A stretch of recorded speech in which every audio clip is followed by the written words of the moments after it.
राजकारण मोठा विचित्र खेळ आहे.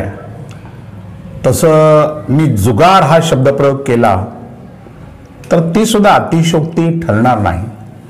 कधी काही घडू शकतं. प्रचंड मोठी लोकप्रियता असणारा नेता राजकीय वाटचालीमध्ये अचानकपणे राजकारणातून बाहेर फेकला जातो, तर बाहेर फेकलेला एखादा प्रचंड लोकप्रिय असलेला नेता तब्बल 10 वर्षाने 15 वर्षाने पुन्हा नव्या हिमतीने नव्या दमाने राजकारणाच्या प्रवाहामध्ये आलेला आपल्याला पाहायला मिळतो. हा नशिबाचा भाग आहे का कर्तृत्वाचा यावर मी बोलणार नाही, परंतु राजकारणामध्ये हे असं घडतं. अनेकदा कर्तृत्ववान माणसं अडगळीला पडतात, तर नशीबवान माणसं अडगळीतून अचानकपणे अशी उभारी घेतात. त्या महत्वाच्या विषयावर आज मी बोलणार आहे. नमस्कार, मी राजू पाटील आणि आपण पाहताय द रिंग लाईव्ह. लातूर जिल्ह्याच्या राजकारणामध्ये एक नवी घटना आज घडलेली आहे. तसा लातूर जिल्हा महाराष्ट्राच्या राजकीय पटलावर लातूरचं खूप मोठं महत्व आहे. लातूर जिल्ह्याने 2 मुख्यमंत्री महाराष्ट्राला दिलेले आहेत. स्वर्गीय विलासरावजी देशमुख साहेबांच्या रूपाने, स्वर्गीय निलंगेकर साहेबांच्या रूपाने महाराष्ट्राचं नेतृत्व करणारी अत्यंत मोठी माणसं या जिल्ह्यामध्ये होऊन गेलेली आहेत. आणि शिवराज पाटील चाकूरकर साहेबांनी तर देशाचं नेतृत्व केलं. लोकसभेचा अध्यक्ष म्हणून, देशाचा संरक्षण मंत्री म्हणून, देशाचा गृहमंत्री म्हणून अशा असंख्य पदावर त्यांनी काम करून लातूरचा ठसा देशाच्या राजकीय पटलावर सुद्धा उमटवलेला आहे. त्यातच लातूर जिल्ह्यामध्ये किंवा मराठवाड्यामध्ये जेव्हा शिवसेनेची स्थापना होऊन शिवसेनेच्या कामाला सुरुवात झाली, हे काम अनेकांनी सुरू केलं, अनेकांनी वाढवलं, परंतु अचानकपणे काँग्रेसमधून दिनकरराव माने यांचा शिवसेनेमध्ये प्रवेश झाला आणि एका वेगळ्या राजकीय प्रवाहाला लातूर जिल्ह्याच्या राजकारणामध्ये, त्यातही लातूरपासून अगदी 16 किलोमीटर अंतरावर असलेल्या औसा तालुक्याच्या राजकारणामध्ये घडला. आणि मोठा चमत्कार झाला. औशातून दिनकरराव माने, संपूर्ण लातूर जिल्हा हा काँग्रेसचा बालेकिल्ला तात्कालीन त्यावेळेस असताना दिनकरराव माने हे औशातून शिवसेनेच्या धनुष्यबाणावर शिवसेनेचे उमेदवार म्हणून, आमदार म्हणून निवडून आले. एकदा नव्हे 2दा निवडून आले. त्यांनी तालुक्यावर राज्य केलं. संपूर्ण लातूर जिल्ह्यामध्ये शिवसेना ही सातत्याने दिनकरराव माने यांच्या भोवती फिरतानाचं आपल्याला बघायला मिळालं. पुढच्या काळामध्ये त्यांचा पराभव झाला. काँग्रेसचे बसवराज पाटील यांच्याकडून ते पराभूत झाले आणि पुन्हा 10 वर्ष पराभूत झाल्यानंतर ते राजकारणापासून एवढे दूर गेले की अगदी दिनकरराव कुठे आहेत असा प्रश्न अनेकांना पडला. मीही अनेकदा या विषयावर रिंगणच्या माध्यमातून बोललो. कुठल्या सार्वजनिक जीवनात नाही, कुठल्या कार्यक्रमाला नाही, पक्षाच्या नाही किंवा कुठल्याच कार्यक्रमाला नाही. एक प्रकारचा राजकीय संन्यासच दिनकरराव माने यांनी घेतला होता. आणि आता पुन्हा दिनकरराव माने राजकारणामध्ये येतील असं औसा तालुक्यातल्या कोणालाही वाटत नव्हतं. कोणालाही अगदी की झालं आता दिनकरराव माने काही राजकारणात येणार नाहीत. त्यांच्या राजकीय आयुष्याची 10 वर्ष आमदारकीची जी काही होती ती संपलेली आहे. आता भविष्यामध्ये फारसं आता काही दिनकरराव माने या नावाची चर्चा करण्याची आवश्यकता नाही किंवा ते पुन्हा येतील असं आपल्याला वाटत नाही.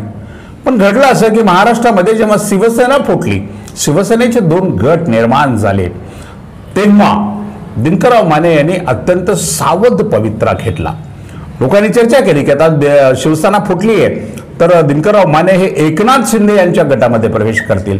त्याची अनेक कारणे होती. त्यातही एकनाथ शिंदे गटातले काही आमदार, काही मंत्री हे दिनकरराव माने यांचे खूप जवळचे मित्र होते. आणि या मित्राच्या पाठोपाठ दिनकरराव आपली गाडीही एकनाथ शिंदेच्या पाठीमागं गुवाहाटी मार्गे घेऊन जातील असा संशय लोकांच्या मनामध्ये होता. परंतु 1 वर्ष कसल्याही पद्धतीचं भाष्य न करता अतिशय मुरब्बी राजकारणासारखं ते शांत राहिले. कसले स्टेटमेंट केलं नाही, कसले भाष्य केलं नाही. आणि महिना 2 महिन्याला 4 महिन्याला मुंबईला जायचं, मातोश्रीमध्ये जायचं, शिवसेना प्रमुख उद्धव साहेबांची भेट घ्यायची, तेवढाच एखादा फोटो पोस्ट करायचा आणि शांत राहायचं, असं काम त्याने केलं. परंतु आज अचानकपणे बातमी अनेक कार्यकर्त्यांनी फोन करून रिंगणला सांगितली की अहो तुम्ही ऐकलं का, दिनकरराव माने हे लातूर जिल्हा शिवसेनेचे जिल्ह्याचे प्रमुख झालेले आहेत, जिल्हा प्रमुख झालेले आहेत. मला ही बातमी ऐकून थोडासा आश्चर्याचा धक्काच बसला की दिनकरराव आता शिवसेनेचं नेतृत्व करणार काय लातूर जिल्ह्याचं, आणि ते करणार असतील तर मजबूतीने करणार काय, किंवा त्यांना काय म्हणून त्यांच्यावर जबाबदारी उद्धवसाहेब ठाकरे यांनी टाकलेली आहे, आणि टाकलेली ही जबाबदारी अत्यंत प्रामाणिकपणे, मजबूतीनं, खंबीरपणे कार्यकर्त्याचा संच जमा करून आपल्या पक्षाची, आपल्या चिन्हाशी, आपल्या विचाराशी एकनिष्ठ राहून लातूर जिल्ह्यामध्ये शिवसेना दिनकरराव वाढवणार का, अशा प्रकारचा प्रश्न माझ्या मनामध्ये उपस्थित झाला. तुम्ही म्हणाल की अचानक तुमच्या मनामध्ये हा का प्रश्न उपस्थित झाला, आता ते जिल्ह्याचे अध्यक्ष आहेत म्हणून ते वाढवणार शिवसेना, पण लातूर जिल्ह्याचा इतिहास असा नाही. लातूर जिल्ह्याच्या शिवसेनेचे जे जे अध्यक्ष होतात ते अगदी बाबळगाव या देशमुखांच्या घडीवर जाऊन आपला पक्ष चालवतात, अशा पद्धतीचा आतापर्यंतचा अनुभव आहे. याला कुणीही अपवाद नाही. अनेक जण म्हणतील मी अपवाद आहे त्या गोष्टीला, पण असं नाही की लातूर जिल्ह्यामध्ये शिवसेना वाढू शकत नाही अशी परिस्थिती गेल्या 10-15 वर्षाच्या काळामध्ये निर्माण झालेली होती. त्याचं कारण होतं शिवसेनेच्या मोठ्या पदाधिकाऱ्यांचा बोटचेपीपणा. कोणीतरी दिलीपराव देशमुखांनी काँग्रेसच्या काहीतरी सांगावं आणि ते शिवसेनेच्या जिल्हा प्रमुखाने ऐकावं, कोणीतरी अमितराव देशमुखांनी काहीतरी सांगावं आणि ते शिवसेनेच्या जिल्हा प्रमुखाने ऐकावं. अशीच परिस्थिती गेल्या 15 वर्षामध्ये, 15 वर्षाच्या 20, 25, 30 वर्षाच्या राजकारणात लातूर जिल्ह्यामध्ये झालेली आहे. कारण शिवसेनेला एकही मजबूत जिल्हाध्यक्ष आतापर्यंत मिळालेला नाही. पहिल्यांदा उद्धव बाळासाहेब ठाकरे यांनी दिनकरराव माने यांची जिल्हा प्रमुख या अत्यंत महत्त्वाच्या पदावर नियुक्ती केलेली आहे. शिवसेनेमध्ये जिल्हा प्रमुख पद हे खूप मोठं पद असतं, खूप मोठ्या जबाबदारीचं पद असतं. बाकी कोणाचं काही चालत नाही, परंतु जिल्हा प्रमुखाचा आदेश आणि जिल्हा प्रमुखांची शिफारस या दोन गोष्टीला शिवसेनेमध्ये अत्यंत महत्त्व असतं. अशा महत्त्वाच्या पदावर उद्धव बाळासाहेब ठाकरे यांनी अत्यंत विश्वासानं दिनकरराव माने यांची नियुक्ती केलेली आहे. आता उद्धव साहेबांचा हा टाकलेला विश्वास सार्थ करणं, आपल्या पक्षाशी इमानदार राहणे, कोणाशी कसलीही अंतर्गत तडजोड न करणे, कसलंही बोटचेपी धोरण न स्वीकारणे, आपल्या पक्षाला पुढे घेऊन जाण्यासाठी सातत्याने काम करण्याची जबाबदारी पुन्हा एकदा दिनकरराव माने यांच्या खांद्यावर येऊन पडलेली आहे. ही जबाबदारी ते प्रामाणिकपणे पार पाडणार का, असा प्रश्न जर अनेकांच्या मनामध्ये निर्माण झाला तर त्यात वावगं काहीच नाही. कारण अनेक घटना मागच्या काळामध्ये अशा घडलेल्या आहेत लातूर जिल्ह्यामध्ये, लातूर जिल्ह्याच्या राजकारणात, औसा तालुक्याच्या राजकारणात. त्यामुळे अशा प्रकारचा संशय लोकांच्या मनात निर्माण होणं स्वाभाविक आहे. परंतु आता शिवसेनेचं नेतृत्व करताना जिल्ह्याच्या दिनकररावांना फक्त आपला पक्षच वाढवायचा नाही, तर त्यांच्यावर महाविकास आघाडीची सुद्धा अत्यंत महत्त्वाची जबाबदारी आहे. शिवसेनेसोबत राष्ट्रवादी काँग्रेस आहे शरद पवारांची, शिवसेनेसोबत काँग्रेस पक्ष आहे, आणि म्हणून या महाविकास आघाडीचं काम लातूर जिल्ह्यामध्ये मजबूतीने वाढवणे याची जबाबदारी आता यांच्या खांद्यावर, दिनकररावांच्या खांद्यावर येऊन पडली. आणि सर्वात महत्त्वाची गोष्ट म्हणजे औसा तालुका हा शिवसेनेचा बालेकिल्ला आहे. जो तालुका दिनकररावांचा स्वतःचा तालुका आहे, ज्या तालुक्याचं नेतृत्व त्यांनी 10 वर्ष केलंय, तो तालुका पुन्हा ते स्वतःकडे घेतील काय? कारण इथं भारतीय जनता पार्टीने औशाची जागा शिवसेनेची हक्क असताना स्वतःकडे घेतलेली आणि शिवसेनेने सुद्धा ती सोडलेली आहे.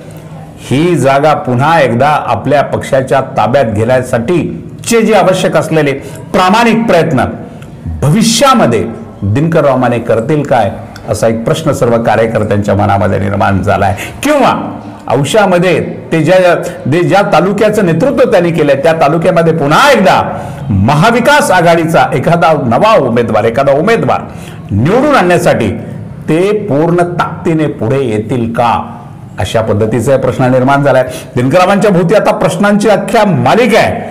या प्रश्नांची उत्तरं त्यांना द्यायची आहेत, सोडवायची आहेत. ही उत्तरं प्रेस कॉन्फरन्स मधून किंवा टीव्ही बाईट मधून द्यायची नाही आहेत. ही उत्तरं त्यांना प्रत्यक्षात कृतीतून आणि कामातून प्रत्यक्षात लोकांमध्ये मिसळून आपला पक्ष वाढवायचा आहे. त्यासाठी त्यांना औसा नगरपालिका ताब्यात घ्यावी लागणार आहे. त्यांच्याकडे, त्यांच्या पक्षाकडे, त्यांच्या महाविकास आघाडीकडे जिल्हा परिषद आपल्या ताब्यात घ्यावी लागणार आहे. जिल्हा परिषदेचे जेवढे म्हणून लोक तालुक्यामध्ये, किमान तालुक्यामध्ये आहेत, ते सगळे निवडून आणावे लागणार आहेत आणि जिल्ह्यामध्ये सुद्धा शिवसेना वाढवावी लागणार आहे. पंचायत समिती जी अनेक वर्ष, 10 वर्ष दिनकररावांच्या ताब्यामध्ये होती, ती पुन्हा एकदा त्या पंचायत समितीवर शिवसेनेचा झेंडा फडकवण्याची जबाबदारी सुद्धा दिनकरराव माने यांच्यावर आहे. खूप कामं आहेत आता दिनकररावांच्याकडे. आता ही सगळी कामं, ही सगळी जबाबदारी, हा सगळा विश्वास सार्थ ठरवण्यासाठी भविष्यामध्ये दिनकररावांना सुद्धा खूप प्रयत्न करावे लागणार आहेत. आता गावी किंवा आपल्या स्वतःच्या गुळ फॅक्टरीवर बसून चालणार नाहीत. गुळ फॅक्टरी तर चालत राहील, त्यांचे चिरंजीव चालवतील, त्यांचे पुतणे चालवतील, सक्षम मंडळी त्यांच्याकडे आहेत. अगदी हे चालवण्यासाठी त्यांचे बंधू ज्ञानेश्वर आहेत. ही सगळी मंडळी आपला गुळ कारखाना जरूर चांगल्या पद्धतीने चालवतील. परंतु तालुक्याचं, जिल्ह्याचं राजकारण पुन्हा एकदा शिवसेनेच्या भोवती फिरवण्याची जबाबदारी आणि उद्धव बाळासाहेब ठाकरे यांनी जो त्यांच्यावर विश्वास टाकलेला आहे, हा विश्वास सार्थ करण्याची जबाबदारी दिनकरराव माने यांच्या खांद्यावर येऊन पडलेली आहे. आणि खरी म्हणजे नियतीने किंवा मानत असेल कोणीतरी परमेश्वराने दिलेली दिनकररावांना ही राजकारणातली अखेरीची संधी आहे. या संधीचं सोनं कसं करायचं? पुन्हा आता त्यांच्या आयुष्यामध्ये नवी एखादी संधी येईल अशी शक्यता नाही. पण या संधीचं सोनं करायचा प्रयत्न केला तर असंख्य संधी त्यांच्या समोर उभ्या राहतील. इथंच आता त्यांच्या नेतृत्वाचा, कर्तृत्वाचा, वक्तृत्वाचा कस लागणार आहेत. यामध्ये ते कितपत पास होतात, ते कशा पद्धतीनं उद्धव ठाकरे यांचा विश्वास सार्थ करतात, याकडे तालुक्यातल्या सर्व जनतेचं लक्ष लागलेलं आहे. कारण औसा तालुका हा खरं म्हणजे शिवसेनेचा तालुका आहे. शिवसेना प्रत्येक गावागावामध्ये, घराघरामध्ये औसा तालुक्यात पोहोचलेली आहे. अनेकांनी त्यासाठी कष्ट केलेले आहेत. अनेक मंडळी शिवसेना औसा तालुक्यामध्ये वाढवण्यासाठी, सूर्यभान जाधव सारखे, प्राध्यापक सूर्यभान जाधव सारखी मंडळी त्यामध्ये अक्षरशः खपली आहे. असे अनेक लोकांनी औसा तालुक्यामध्ये शिवसेना वाढवली. या शिवसेनेचा पुन्हा एकदा झेंडा तालुक्यावर फडकवण्याची जबाबदारी उद्धव बाळासाहेब ठाकरे यांनी दिनकरराव माने यांच्या खांद्यावर टाकलेली आहे. आता ही जबाबदारी किंवा त्यांच्या हातामध्ये बांधलेलं लातूर जिल्ह्याच्या प्रमुख पदाचं हे जे बंधन आहे, हे बंधन सार्थ ठरवण्याचं काम या क्षणापासून दिनकरराव माने यांना सुरू करावं लागेल. आणि लोकांच्या मनामध्ये निर्माण झालेला जो संशय आहे, हा संशय सुद्धा दूर करावा लागेल. कारण दिनकररावांच्या आयुष्यामध्ये खूप वर्षानंतर, 15 वर्षानंतर अचानकपणे चालून आलेली ही एक सुवर्ण संधी आहे. ही संधी सुवर्ण संधी असली तर ती अखेरची संधी आहे. आणि त्या संधीचं सोनं करण्याची जबाबदारी शेवटी दिनकररावांच्यावर आहे.